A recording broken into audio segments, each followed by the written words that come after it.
Bueno, entonces vamos a dar inicio a nuestras charlas relacionadas con el sector de ambiente y tierras. Para iniciar este día pues tan especial nos acompaña el ingeniero catastral y candidato a máster en administración de áreas protegidas, especialista en SIC también, que nos va a hacer una presentación sobre los factores de restitución, de restricción en el análisis de restitución de tierras. Bueno, muy buenos días para todos y para todas. Pues para la unidad es muy importante todos estos espacios y porque pues nos permiten dar cuenta del trabajo que desarrolla no solo la unidad, sino muchas instituciones que están asociadas con el tema de la restitución. Esto no es un trabajo de una sola entidad, es un trabajo en el que participan muchas entidades, entre las que están los catastros, el IGAC, los catastros descentralizados de Antioquia, Medellín, Cali, el INCODER, la Superintendencia de Notariado y Registro, y muchas instituciones que ustedes verán nos tienen como socios para poder aportar información y resolver el problema de restitución. Por eso no creo que sea un tema de una institución, sino que lo que ha logrado esta política es la integración interinstitucional para dar respuestas a necesidades del país en momentos tan importantes como bien lo decía Olga en el país, en un escenario en que un tema fundamental de la negociación de paz es el tema de la tierra. Dejar resueltos los problemas sobre la tierra es fundamental para lograr una paz en nuestro país. No en vano son muchos los autores que dicen que gran parte del conflicto se centra en el tema de las tierras, o se centró en el tema de las tierras en Colombia. Ha sido como la base principal del conflicto y creo que por eso que el gobierno nacional atienda esta temática no solamente con el tema de restitución, sino con el que va a exponer Giovanni posteriormente, el tema de formalización, el tema de la organización de la propiedad, con el tema del ordenamiento de la propiedad que también adelanta la UPRA, y son temas fundamentales para poder dar respuestas a este atraso, porque en realidad hay un atraso importante en el país, y atender a nuestras víctimas del conflicto. Un poquito como de historia antes de iniciar. Nosotros, la ley de restitución no nació porque sí de la noche a la mañana, tiene un poco de historia y es un poco importante contar la historia, pues porque si desconocemos la historia estamos condenados a repetir los hechos que nos han llevado a esta situación actual. El gobierno nacional ha venido creando una serie de actuaciones legales en pro de solucionarle los problemas de la tierra a nuestros compatriotas, a nuestros campesinos y campesinas que se han visto afectadas por causa del conflicto. Yo siempre planteaba en los escenarios rurales a los campesinos para hacerles entender el tema en que estamos enfrentados, porque muchos ni siquiera se consideran víctimas, son personas que están ahí, se ven afectadas por algo y se van, y no saben ni siquiera el concepto de víctima y dejan su tierra abandonada porque no hay quien les diga qué y cuáles son sus derechos y por qué están ahí. Esos son miles y miles de campesinos que han estado en esa situación. Y entonces eran personas que estaban centradas entre los unos y los unos pasaban por encima, los otros hacia allá, estos y aquellos, para allá, y yo en el medio, ¿cierto? Por intereses diferentes sobre el suelo, o bien por intereses directos sobre el suelo, por la riqueza del suelo, o bien por intereses del subsuelo, o bien por intereses de la posición estratégica que está en ese territorio, y todos tenían algún tipo de interés sobre ese espacio en específico. Entonces se convierte la tierra y el espacio en un botín de guerra, que es lo que ha ocasionado el desplazamiento forzado y el despojo de tierras en el país.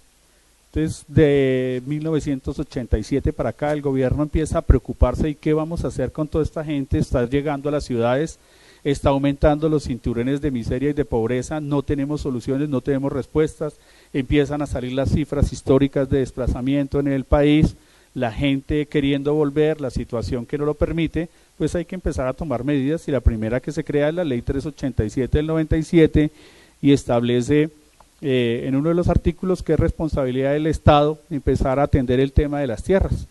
Y la primera acción que toma es el decreto 2007 del 2001, en el que dice que debemos tomar medidas y hacer un inventario de los predios y territorios abandonados por causa del conflicto.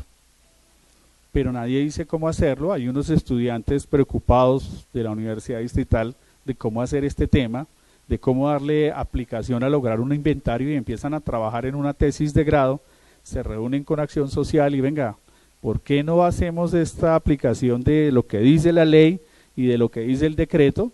Muy curiosos ellos van, se lo presentan a Acción Social y surge una idea de empezar a hacer uso de esa herramienta legal que si bien estaba, nadie la aplicaba. Entonces empieza a tener cabida en la acción social en ese momento, y se crea un proyecto con base en esa propuesta inicial de estos estudiantes que logran su tesis de grado, muy importante, pero la acción social dice no nos quedemos con el trabajo de grado, hagamos esto efectivo, y empezamos a hacer la implementación de lo que se llamó la protección de las tierras y territorios abandonados por causa de la violencia. Era la aplicación del decreto 2007 y de dos artículos de la ley 387, en que decía que era responsabilidad del Estado hacer los inventarios de los bienes abandonados. ¿Dónde estaban? ¿Qué estaba pasando? Y empezamos a hacer a lo largo y ancho del país estos inventarios. Hay una herramienta que se crea en el gobierno, el decreto 2007 del 2001, y le dice a los alcaldías municipales: en caso de que haya conflicto, violencia, usted puede declarar un área en riesgo o en desplazamiento, y la obligación suya es tomar una foto de lo que hay ahí, una foto literalmente de lo que hay ahí, quiénes estaban ahí, para que cuando vuelvan tengan la posibilidad de recuperar lo que tenían.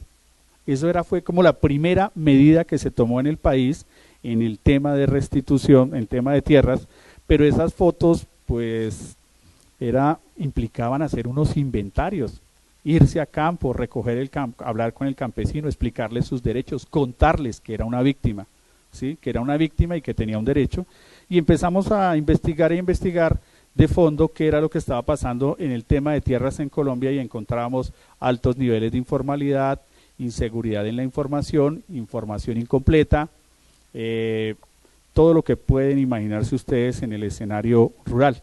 Desconocimiento, no saber que nuestros campesinos y campesinas no saben muchas veces ni en qué municipio viven, que hay zonas en el país que no saben que existe algo que se llama catastro, que hay zonas en el país que hay alguien que no sabe qué es el registro. Nosotros en las ciudades tenemos un imaginario, pero en lo rural hay otra realidad, y nosotros empezamos a enfrentar esa durante 5 o 6 años, recogiendo y haciendo esos inventarios a lo largo y ancho del país, pero todo eso nos conduce y empieza a presionar, bueno, y proteger y tener que, pero ¿cuándo se lo devolvemos?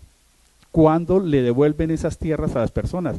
No podemos montar un policía en cada finca y la protección como tal es un inventario, pero no hay seguridad de que se lo van a devolver, ni seguridad de que le van a respetar ese derecho de propietario, poseedor, tenedor u ocupante. ¿Cómo va a ser la situación? Y el gobierno nacional empieza a trabajar en mirar cómo hacer efectiva esa protección. Y la protección se hace efectiva es con la restitución. Entonces se empieza a incluir esta parte del tema de la protección y a tratar de construir lo que se incluyó hoy en la ley 1448 con el tema de restitución de tierras. Hacer efectiva la protección y restituirle las tierras a las personas. Por fortuna pues se crea la ley 1448 y se crean elementos base para que esta restitución pueda ser efectiva, no solamente en un papel de que sí, aquí está que el alcalde manifestó que usted perdió un predio, sino que en realidad usted pueda acceder posteriormente a que le devuelvan ese predio porque puede probar unos hechos que lo afectaron y que se vio obligado a abandonar o que fue víctima del despojo. se crea todo el argumento jurídico en la ley 1448 y se crea la unidad de restitución de tierras. La unidad recoge gran parte de las personas que veníamos trabajando en el proyecto de protección de tierras como parte de la experiencia, y le crea unas funciones a la unidad para poder ejecutar efectivamente lo que dice la ley. Nosotros específicamente centramos la presentación en lo que es la individualización de una solicitud y empezamos a enfrentar con la necesidad de tener que romper o borrar un poco de paradigmas de lo que se tiene en el común, en las ciudades, de lo que es la información institucional. Entonces, no, pues la misma ley establece que se acudirá a los catastros como fuente de información para poder resolver el tema de restitución. Entonces casi todos, como inicialmente eso está resuelto, es solamente vaya al catastro y mire qué hay y busque en el registro y devuélvale la tierra al fulano. Pero así lo piensa quien legisla, pero cuando se aplica pues se encuentra con otra realidad totalmente ajena a lo que está establecido en la institucionalidad, en los papeles, y lo que tenemos en el imaginario en las ciudades. Nosotros tenemos por mandato, pues la ley establece que nosotros debemos individualizar los predios y áreas solicitadas en restitución. Predios de terreno y áreas solicitadas en restitución, nosotros, esa es la obligación para atender dos puntos fundamentales: el abandono forzado y el despojo. Les traigo aquí las definiciones como para contextualizarlos un poco cuál es la diferencia. El abandono forzado es una situación temporal o permanente por la que una persona se ve forzada a desplazarse en razón a que se le impide ejercer la administración, explotación y contacto directo de los predios.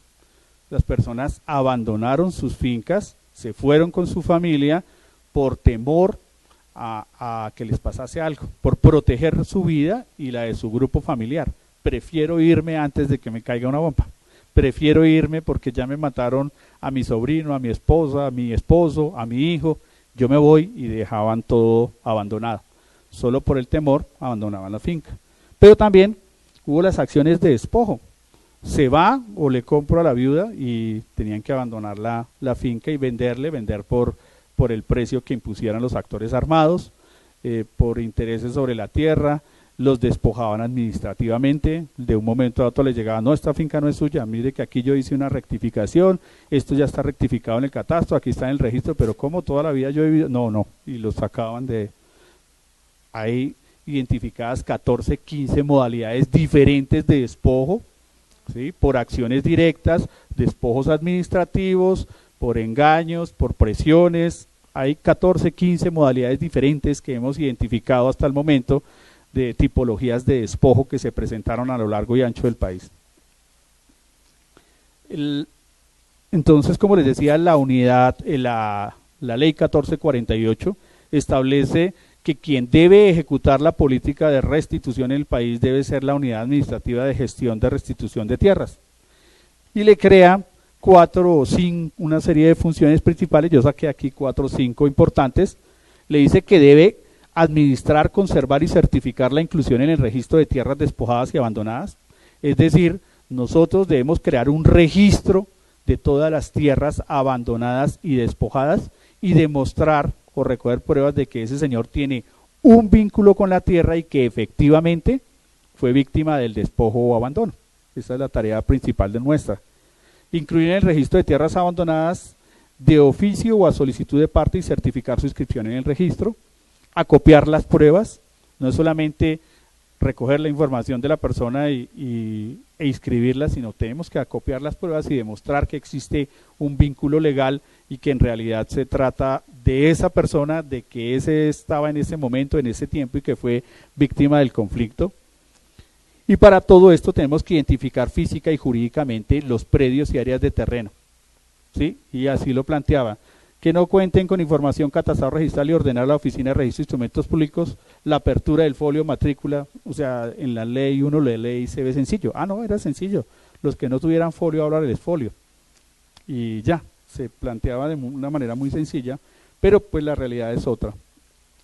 La ruta para la inscripción en el registro de tierras despojadas, pues nosotros hemos ya venido construyendo lo que es un proceso, parte de una solicitud rápida de restitución que hacen las víctimas en las oficinas de la unidad a lo largo y ancho del país. Tenemos 23 oficinas, ahí se acercan las víctimas y empiezan a hacer una declaración de los hechos. ¿Qué fue lo que sucedió? ¿Cuándo? ¿En dónde? ¿Y qué era lo que tenía? ¿Y qué pruebas aporta?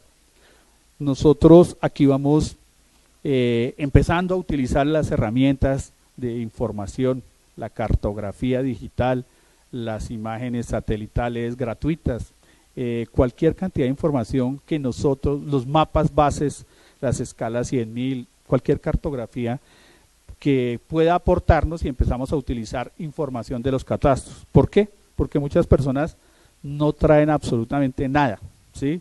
Nadie dice, hubo un ataque y, ay, vaya a recoger las escrituras que nos tenemos. No, eso no hay tiempo de nada. La gente recoge lo que necesita y se va. Y les pregunto, ¿quiénes de ustedes con seguridad se sabe el folio de matrícula de su predio? ¿Quiénes se saben la cédula catastral de su predio? ¿Quiénes saben en qué fecha se hizo la escritura de su predio? Nadie, ningún colombiano nos aprendemos esos datos tan fundamentales en un escenario de conflicto. Nosotros promovíamos inclusive hacer un carnet que recogiera los datos bases únicos del predio y que lo echaran en la billetera. Por si algún momento se presenta, pues es mucho más fácil buscar información. Entonces inician con una solicitud, con la solicitud de restitución, pero nosotros para poder iniciar dependemos de algo que se llama la macro y la microfocalización. Esto es que el Estado colombiano, nosotros estamos instaurando una política de restitución en un escenario de conflicto, y en todo el país no se ha acabado el conflicto, estamos en conflicto, no podemos entrar de lleno en todo a lo largo y ancho del país, sino que tenemos que hacerlo de manera gradual y progresiva, en donde se puede entrar, en donde hay seguridad para que las personas retornen en un acto de responsabilidad. Yo no voy a retornar una persona en donde actualmente hay un grupo armado y se presentan combates, sería irresponsable de parte del Estado, y por eso dependemos de algo que tanto pues denigran muchos detractores de la política, que solo hacemos en donde nosotros nos parece. Pues sí, nos toca hacerlo donde nos parece porque es por la seguridad de las que estamos restituyendo. Entonces, posteriormente que se definen las áreas donde debemos intervenir, nuestras direcciones territoriales analizan el mapa y dicen aquí hay tantas solicitudes y crean una microzona, y a través de esa microzona podemos empezar a trabajar y analizar las solicitudes. Partimos de un área macro que nos las define el gobierno nacional, y en esas áreas macro nosotros definimos las áreas micro, pedacitos más pequeños donde podemos intervenir, pues entre comillas pedacitos, porque las áreas que nosotros hemos hecho ya microfocalizadas suman un poco más de lo que es el departamento de Boyacá y Casanare. En pedacitos hemos ido barriendo eso, investigando a lo largo y ancho del país. Se hace un análisis previo de esa solicitud que cumpla los requisitos de que es víctima de la violencia, que fue con posterioridad al año 91 que se presentaron esos hechos, de que es un reclamante de tierras, de que se trata de un hecho de violencia y de no un problema de compadres, porque esos también llegan muchos. Entonces se agarra el compadre, se dieron machetes, se pelearon, y entonces le queda fácil decir, es que ese fue guerrillero y entonces ese me sacó a mí, ¿sí? Porque así ha ocurrido, eso es la realidad en nuestros campos, y se acercan muchos que de pronto no corresponden, o a veces muchos que quieran sanear su propiedad a partir de los procesos de restitución. Eso también hay que reconocerlo. Hay personas que pretenden que se les sanee la propiedad a partir de un proceso de restitución.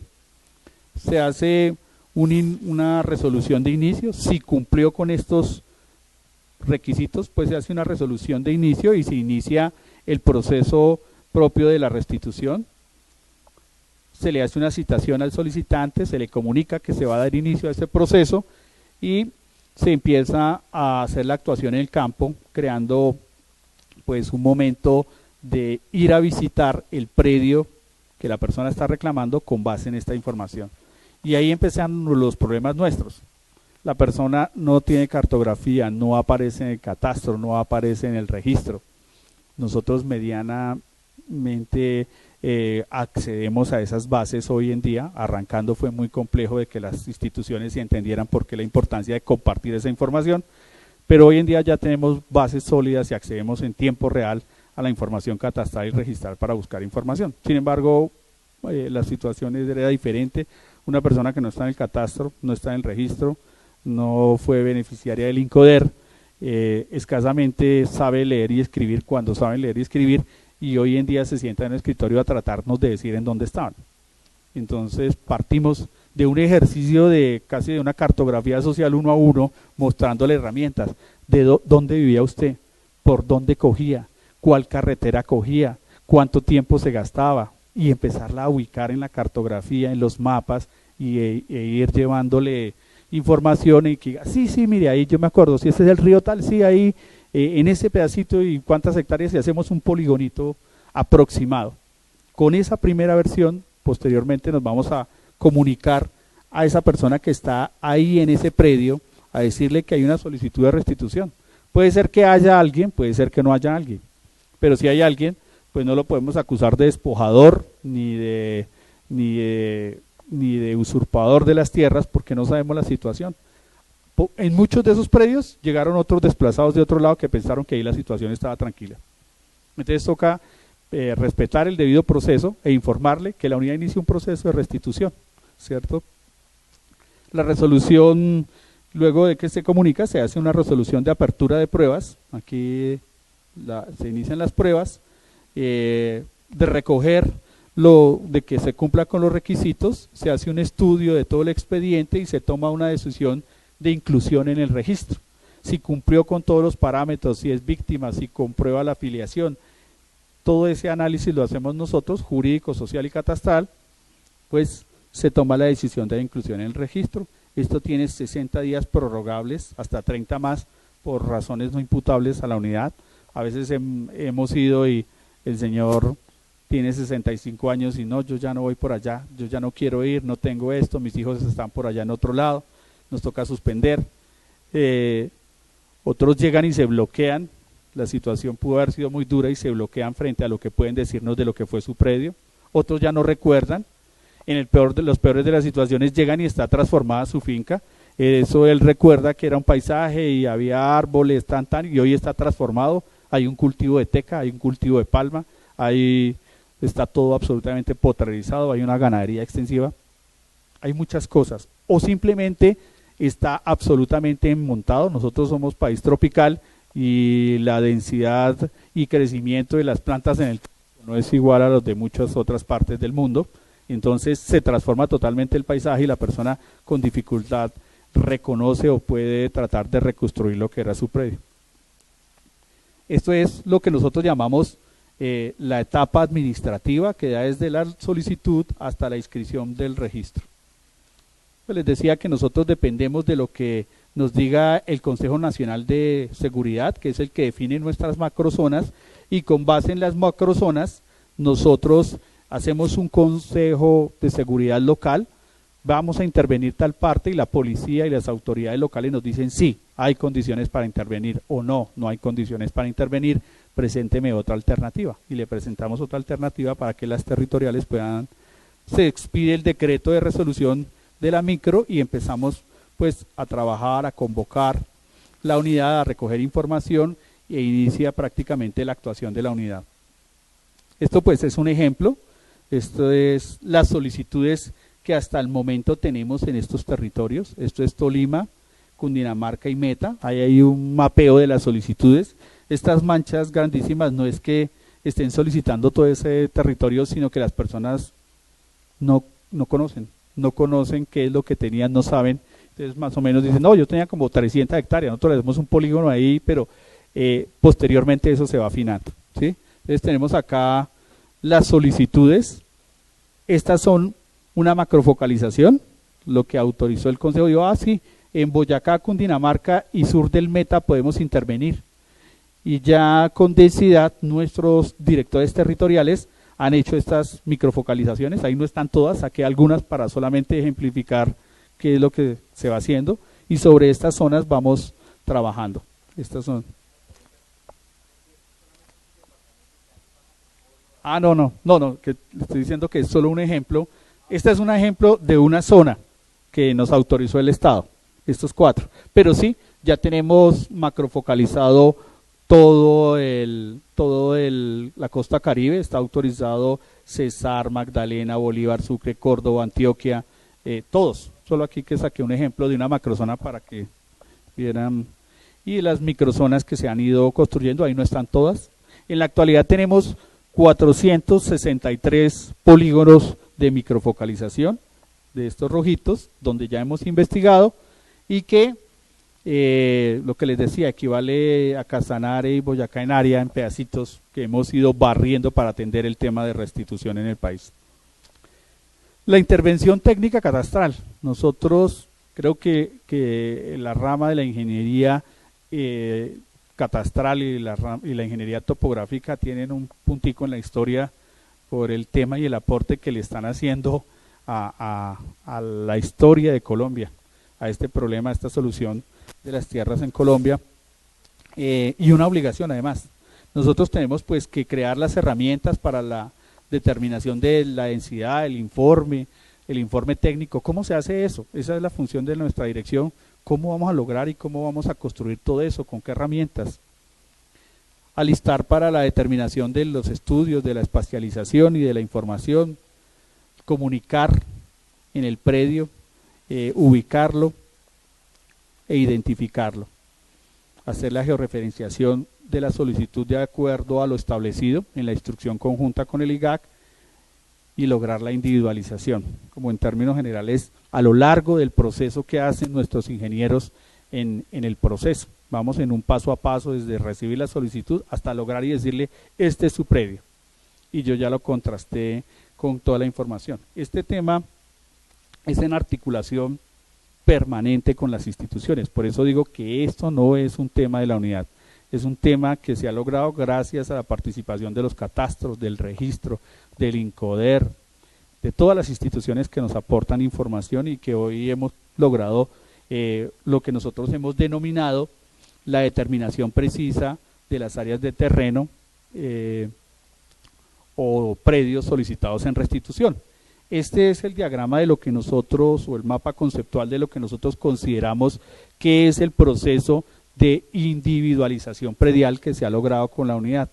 Lo hemos trabajado con el IGAC tiene parte en la construcción de qué fue lo que logramos acá, porque ahí empezamos a romper los paradigmas de la información. No, es que lo que está en catastro, entonces vaya a catastro y solicite, ¿sí? Muchos de los procesos actualmente que se llevan de prescripción adquisitiva del dominio se fundan en información catastral o información registral. Vaya, mire a ver si están bien. Vaya, mire a ver si se ubican donde se deben ubicar.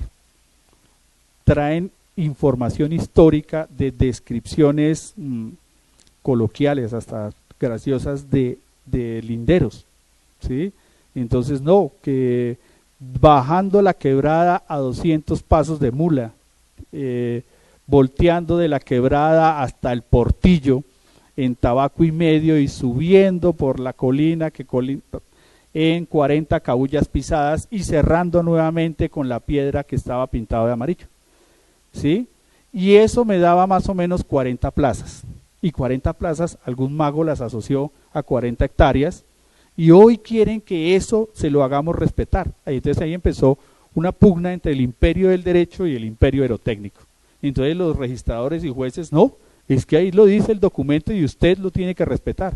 Y empezó ese tire y afloje entre nosotros los técnicos y entre los abogados que querían hacer valer el imperio del derecho. Y ponerlos nosotros a tener que hacer ejercicios con los jueces para que entendieran la magnitud del problema. Perdón, les ponga el ejemplo, les decía, bueno, píntenme en este cuadrito, les ponía un edificio ahí, un dibujo cualquiera, ustedes desde allá, y les dábamos herramientas a todos. A uno les dábamos una regla, a otro les dábamos una cabullita, a otro les dábamos un papel, y todos me calculan el área de este cuadrito. Es largo por ancho y todos me traen aquí un dato. Pues obviamente lo que todos los técnicos vamos a esperar. Habían 200 respuestas diferentes. Y entonces ese es el problema de las tierras en Colombia, esa es la realidad. Entonces puedo yo hacer valer una información que fue recogida coloquialmente y tratar de ajustarla, y nos toca decirle los predios ni estiran ni encogen al gusto de lo que dice la escritura. Los predios tienen que dar lo que da allá en el campo, ¿cierto? Eso es lo que habría que iniciar y que creo que técnicamente es una ganancia que entendieran esa situación. Mire, es más, ustedes miran en las bases catastrales y las bases catastrales tienen dos informaciones. La información registral y la información cartográfica. ¿A cuál le hacíamos caso nosotros? Y entonces le preguntamos al instituto y nos decía, pues la registral es lo que está en registro y la cartográfica fue la que nos dio en un cálculo cartográfico sobre fotografías aéreas. Ustedes saben, nosotros pues sí. Pero habían dos informaciones y en un proceso de restitución que le devolvíamos a una persona, ¿a cuál le hacíamos caso?